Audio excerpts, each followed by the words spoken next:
Hi, Minnie's friends. I'm so glad to see you today. We are going to finish one of our books that we've been reading. Do you guys remember this? We've been reading it during snack time. You guys are really excited to see what happens next, right? With Jack and Annie. So we're on chapter 7. Wow, I can't believe we're already on chapter 7. So crazy. Okay, you guys ready? All right, get your listening ears on and catch a bubble. Chapter 7, Eating Out. Annie kept smiling at the gorillas. Wow, she said, wow, wow, wow. Didn't you know you were sleeping next to them, Jack asked. No, she said. When you didn't come back, Boo Boo led me here, but I couldn't see anything. It was too dark. Just then, Boo Boo left her mother's arms and bounded over to Annie. She climbed into Annie's lap and hugged her. Another small gorilla left his mother and ran over to Annie too. He was about the size of a 2-year-old kid. Ho, ho, he said. He gave Annie a playful poke. Ho, ho yourself, said Annie. Is Ho, ho your name? She tickled Ho, ho. She tickled Boo Boo too. The two small gorillas made laughing sounds and fell onto their backs. The two mother gorillas laughed too. Ho, ho, ho, ho, they said. Jack felt a little jealous. He wanted the gorillas to like him as well, but he didn't know how to join in the fun. So he sighed and pulled out his notebook. He added to his gorilla behavior list. Gorillas like to tickle and laugh. No pictures yet. Suddenly he heard a low growl. He looked up. The silverback had moved closer to him, and he was glaring. That big guy doesn't understand what you're doing, Annie called to Jack. He's never seen anyone take notes before. Jack quickly put his notebook away. The gorilla huffed. Then he turned to his family and gave a short bark. The gorillas began lining up behind the silverback. The baby traveled in his mother's arms. Ho-Ho traveled on his mother's back. Boo Boo and Annie held hands. They all followed the silverback out of the clearing.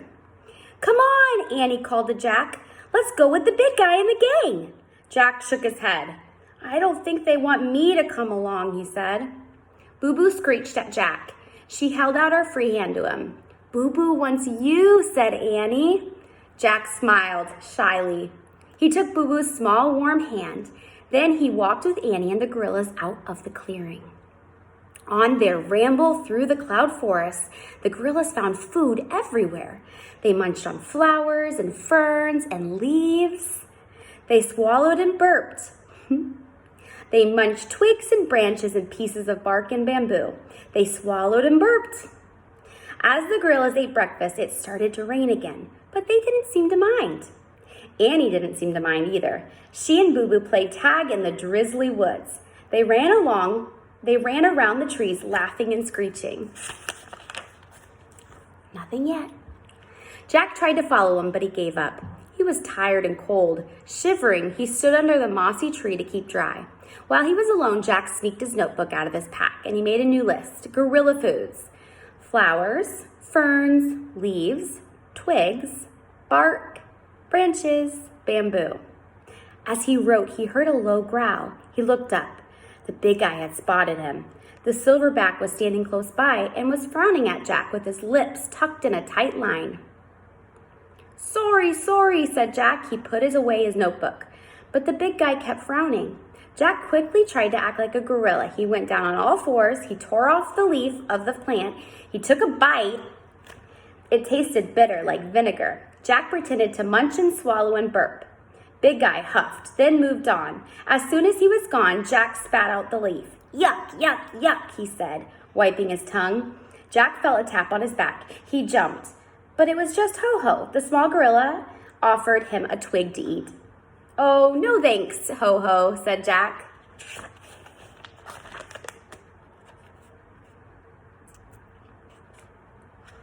Ho-Ho kept holding out the twig. Oh, okay, said Jack, politely taking it. I'll eat it later. He put the twig into his backpack. Ho-Ho's mom came over to Jack. She held some berries to his lips. Oh, no thanks, Jack said. The gorilla stared at him with a sad look. Oh, okay, said Jack. He opened his mouth and Ho-Ho's mom fed him some berries. Jack munched on the berries. To his surprise, they tasted good. He swallowed, then burped, just like the gorilla. This time, he wasn't pretending. Boo Boo's mom then came over to Jack. She offered him some rainwater from a cupped plant. Jack was very thirsty. He sipped the water. It tasted fresh and cold.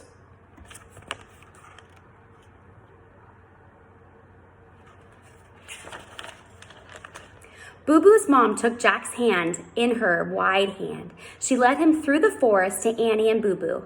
Boo Boo screeched happily when she saw Jack. She threw her furry arms around him. "Hi, we missed you," Annie said to Jack. "Are you having fun?" Jack smiled and nodded. Actually, he was having fun now. He didn't mind the rain so much anymore. He didn't feel so left out now. Some of the gorillas really seemed to like him, he thought. They seemed to like him a lot. We're going to stop right there, and I'll have another recording for Chapter 8. Thanks for reading with me, friends. I'll see you soon.